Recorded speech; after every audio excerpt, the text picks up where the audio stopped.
అందరికీ నమస్కారం. విజ్ఞానం వినోదం ఛానల్కు స్వాగతం. వామన జయంతి సందర్భంగా ఈరోజు మనం వామనుడి కథ తెలుసుకుందాం. వ్యాసుడి చేత రచింపబడ్డ 18 పురాణాలలో వామన పురాణం ఒకటి. శ్రీ మహావిష్ణువు త్రివిక్రమ స్వరూపుడై బలిచక్రవర్తిని పాతాళ లోకానికి పంపిన 5వ అవతారం వామన అవతారం. ధర్మానికి భంగం కలిగినప్పుడల్లా తాను అవతరించి ధర్మ సంస్థాపన చేస్తానని శ్రీకృష్ణుడు భగవద్గీతలో బోధించాడు. ఈ వాక్కుకు ప్రతిబింబమే దశావతారాలలో ఒకటైన వామన అవతారం. ఈ వామన పురాణం పులస్త్య మహాముని నారదుడికి చెప్పినట్లుగా తెలుస్తోంది. వామనుడు బలిచక్రవర్తి సంభాషణలో దురాశ పడకూడదని, తృప్తే మోక్షానికి సాధనమని తెలిపే చక్కటి సందేశం. కథలోకి వెళితే, పూర్వం యుద్ధంలో దైత్యరాజైన బలిచక్రవర్తి ఇంద్రుని వలన పరాజయం పొంది గురువైన శుక్రాచార్యుడిని శరణ వేడుకున్నాడు. కొంతకాలం గడిచిన తర్వాత గురుకృప వలన బలిచక్రవర్తి స్వర్గముపై అధికారం సంపాదించాడు.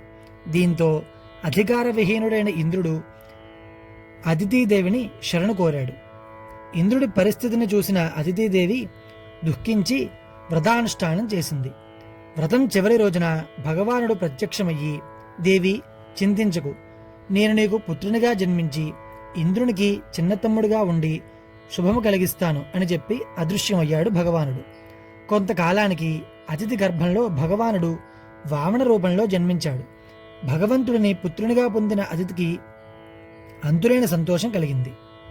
శ్రీ మహావిష్ణువుని వామనుడిగా బ్రహ్మచారిగా దర్శించిన మహర్షులు, దేవతలు ఎంతో ఆనందించారు. వామనుడికి ఉపనయన సంస్కారాలు చేశారు.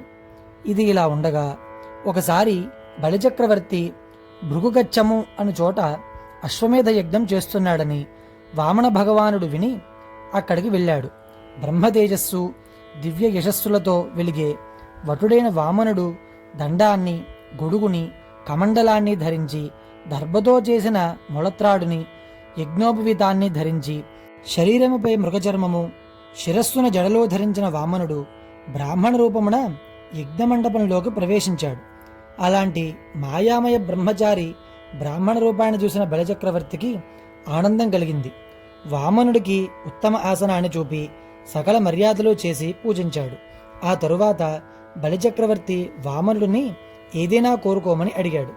అప్పుడు వామనుడు 3 పాదముల భూమి కావాలి అని అడిగాడు.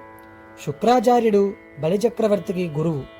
భగవానుని లీలను గ్రహించి శుక్రాచార్యుడు ఈ దానము వద్దని ఎంత వారించినా బలిచక్రవర్తి గురువు మాటను వినలేదు. అంతేకాకుండా దానం చేయడానికి సంకల్పం చేసేందుకు జలపాత్రను తీసుకున్నాడు. శుక్రాచార్యుడు తన శిష్యుని మేలుకోరి జలపాత్రలో ప్రవేశించి జలము వచ్చే దారిని ఆపేశాడు. కానీ వామన భగవానుడు ఒక దర్భను తీసుకొని పాత్రలో నీరు వచ్చే దారిని ఛేదించాడు. దీంతో శుక్రాచార్యునికి ఒక కన్ను పోయింది. సంకల్పం పూర్తి అయిన వెంటనే వామన భగవానుడు తన శరీరాన్ని ఆకాశం వైపు పెంచాడు. తన శరీరం పెరిగేటప్పుడు వర్ణన ఇలా ఉంది: ఇంతింతై వటుడింతై మరియు తానింతై నభోవీధి పైనంతై తోగెద మండలాగ్రమణ కల్లంతై ప్రభారాశిపైనంతై చంద్రుని కంతయై ధ్రువిని పైనంతై మహార్వాటపైనంతై సత్యపదోన్నతుండగుచు బ్రహ్మాండాంత సంవర్ధియై. ఇలా తన శరీరాన్ని పెంచి ఒక పాదంతో భూమిని, ఒక పాదంతో ఆకాశాన్ని కొలిచాడు.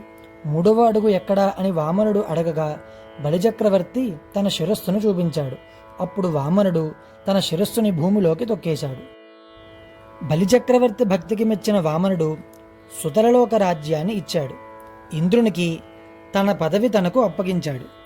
మహిమాన్వితమైన వామనుడు పుట్టినరోజున శ్రీ మహావిష్ణువుని నిష్ఠతో ప్రార్థించే వారికి అష్ట ఐశ్వర్యాలు చేకూరుతాయని శాస్త్రాలు చెబుతున్నాయి. అలాగే వైష్ణవ దేవాలయాలను సందర్శించడం మహాపుణ్యప్రదమని సూచిస్తున్నాయి. ఓం నమో విష్ణవే ప్రభ విష్ణవే. అందరికీ వామన జయంతి శుభాకాంక్షలు. వీడియో నచ్చితే లైక్ చేయండి, షేర్ చేయండి, మా ఛానల్ని సబ్స్క్రైబ్ చేయండి.